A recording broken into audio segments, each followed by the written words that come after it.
Muy buenos días. Ya casi nos acercamos a la Navidad. Así que el tiempo que tenemos de preparación cada vez es más breve, o más bien, deberíamos de empezar a sentir la preparación en nuestro corazón para ese momento.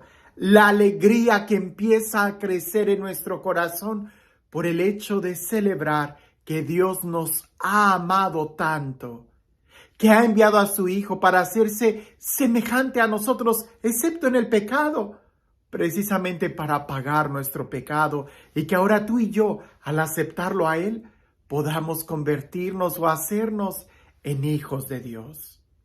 Hoy el Evangelio habla del momento en donde Juan el Bautista va a ser presentado en el templo, va a ser circuncidado, y hay un pequeño debate sobre cuál es el nombre que él va a recibir. Algunos pensaban que se tenía que llamar igual que su papá, Zacarías, porque en aquel entonces el ponerle el nombre al hijo significaba darle una misión, y muchas veces querían que continuara con la misión de la familia como si fuera un negocio familiar, ¿no? Que los hijos se dediquen en la empresa de la familia. Pues así era antes, ¿verdad? El nombre significaba la misión y muchas veces se le pasaba a los hijos. Hoy nosotros sabemos que cada quien tiene una misión única, que cada quien tiene un propósito único. De ahí la importancia de escucharlo. Y Juan el Bautista tenía una misión muy específica, por eso no continuó con el nombre de su papá, sino que cambió totalmente. Pero más que enfocarme el día de hoy en reflexionar sobre Juan el Bautista, que casi todos los años este texto ha tomado mi atención, hoy me quedé pensando en Zacarías, que antes no habló, no podía hablar y después empieza a hablar alabando a Dios. Escuchemos el Evangelio y te invito a que te enfoques un poco en el personaje de Zacarías.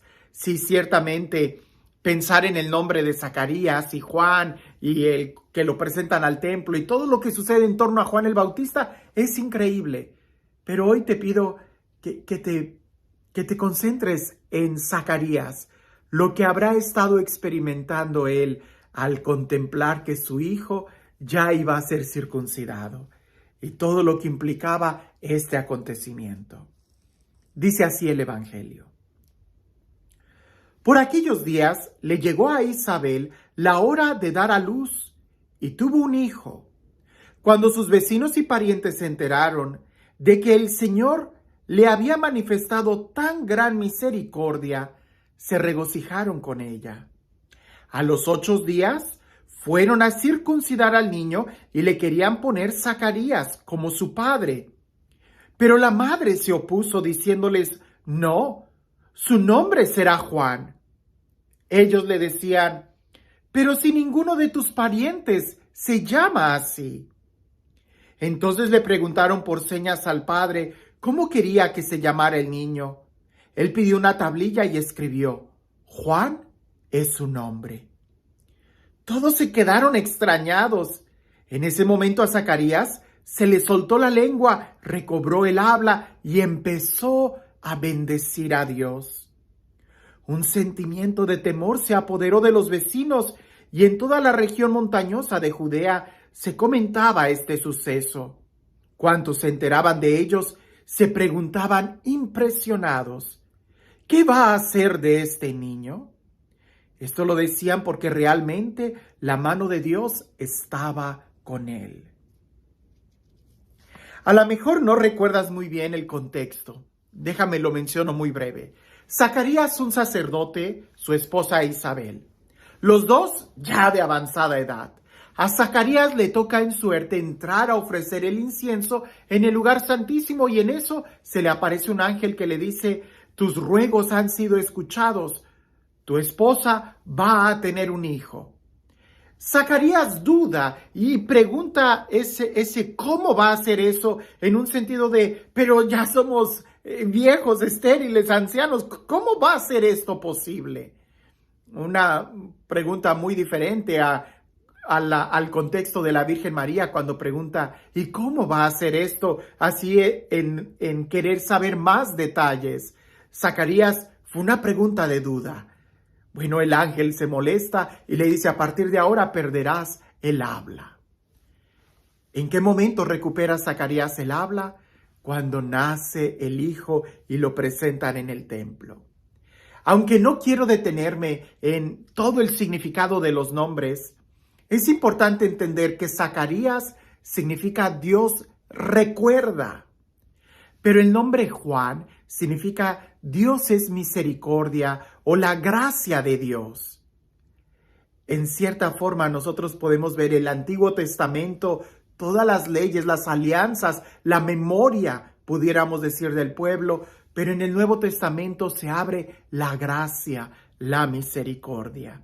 Y en Juan, en Zacarías, podemos ver esta experiencia de quedar mudo. Cuando nosotros recordamos tanto el pasado, no tenemos opción para el futuro. Nunca hay que ignorar el pasado, porque como dicen, el que ignora el pasado tiende a repetir los mismos errores. No, hay que aprender del pasado, la lección, pero no significa que nos quedemos en el pasado. Y creo que aquí está precisamente el aspecto de enmudecer, de cerrarnos, de no abrirnos cuando nos quedamos estancados en el pasado. Es sorprendente que en este tiempo de Navidad hay tantas estadísticas de personas que caen en la depresión porque seguramente se quedan en el pasado. Y claro, el pasado, sobre todo en estas fiestas de Navidad, pues todos nosotros pasamos una infancia quizás con pobreza, pero llena de ilusiones, llena de alegría, porque el amor de una familia, de tus papás, de tu mamá, de tu papá, de tus hermanos, quizás aunque sean tamales o lo que fuera, cuando somos niños, eso es una gran alegría. Pero quedarnos estancados en el pasado, quizás ahora tú de adulto que tienes tu propia familia, te entra la nostalgia y eso hace que impidas abrirte al presente, vivir el momento. Por eso el nombre es Zacarías, que él recuerda, Dios recuerda, sí, Dios recuerda, pero también Dios es misericordioso, Dios se abre a la gracia. Y tú y yo también deberíamos de abrirnos a la gracia y a la misericordia. No porque el ayer haya sido de tal o cual forma, no debiéramos nosotros de quedarnos estancados en aquella situación, sino entender y comprender que Dios es misericordioso y su gracia se derrama sobre cada uno de nosotros. Así que te invito que el día de hoy, más que el recordar, pregúntate cómo puedes vivir el día de hoy en la misericordia de Dios y en la gracia. Sí, quizás recordar cuando nosotros jugábamos en la calle, cuando quebrábamos las piñatas de barro, cuando corríamos todos en las posadas y con las velitas de Navidad o las luces de Bengala. Quizás todo eso nos llena de mucha alegría. Sí, qué bueno. Pero hoy, ¿cómo podemos abrirnos a disfrutar este momento en el que estamos viviendo? El día de hoy, ¿cómo podemos abrazar a nuestros seres queridos, a nuestros amigos y decirles un te quiero, un estoy pensando en ti, estás en mi oración o, aunque no estamos cerca, ¿sabes que te quiero? Yo creo que si el día de hoy nosotros nos abrimos a una creatividad, a la misericordia y a la gracia de Dios, indudablemente podremos experimentar cosas mejores que el ayer. Porque siempre la gracia y la misericordia de Dios es más grande y mejor que el recuerdo. Que Dios recuerda, sí, pero su misericordia es abundante sobre nosotros. Y este Dios, el Dios del amor, el Dios de la paz, el Dios que hace nuevas todas las cosas, sea Él quien te bendiga en el nombre del Padre, del Hijo y del Espíritu Santo. Recuerdo esta anécdota que seguramente la he contado cuando reflexiono en este evangelio, pero es importante que lo veamos, porque a veces cuando vemos una caricatura o cuando vemos algo que le sucedió a alguien más, es más fácil poder evaluar nuestra vida. Dicen por ahí que un señor pues había cometido un grave error y le fue infiel a su mujer, pero se reconciliaron y ya habían vivido mucho mejor, habían salido adelante. El hombre realmente cambió y hacía todo lo posible por ser un ejemplo de marido. Pero la mujer no perdía ninguna oportunidad para recordarle a él el error que había cometido. Hasta que llegó un punto en donde el Señor, cansado, la confronta y le dice: oye, pues no se supone que tú le dijiste frente al sacerdote que tú ya habías perdonado y que habías olvidado ese error que yo cometí. Y la mujer le contesta a su marido: sí, yo le dije al Padre que yo te perdoné y yo lo olvidé. Pero yo no quiero que tú lo olvides. Quiero que tú recuerdes el daño que me hiciste.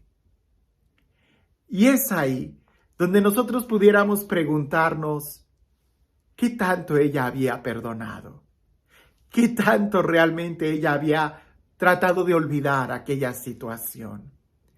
A veces nos quedamos estancados en el pasado y aunque el día de hoy tengamos tantas posibilidades de vivir felices y quizás el marido de ella el día de hoy era mucho mejor que el que era antes de que cometiera ese error, pero ella no podía disfrutarlo porque ella seguía estancada en el pasado.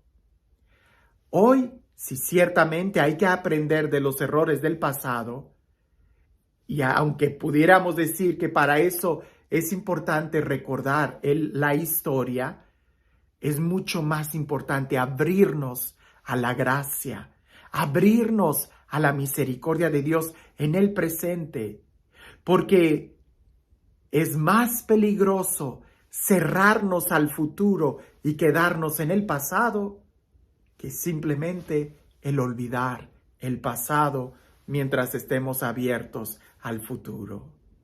Hoy creo que es una gran oportunidad para recordar el pasado con alegría y vivir el presente con intensidad. Que tengas un excelente día.